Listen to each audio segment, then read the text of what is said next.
服员双手抱胸，低着头，若有所思。旅客经过都没反应，听到沉沉打呼声，这才发现睡着了。空服员飞行勤务中打瞌睡，被旅客拍下投诉。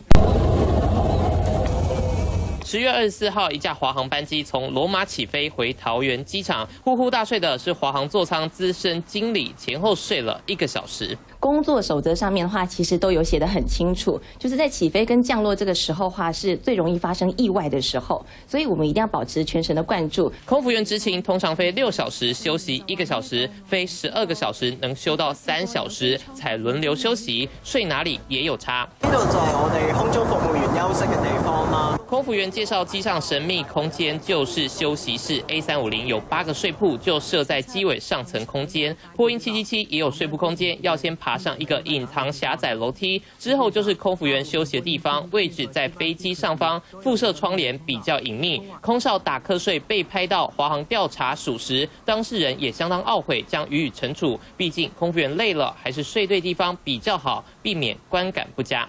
三選這是氣象報。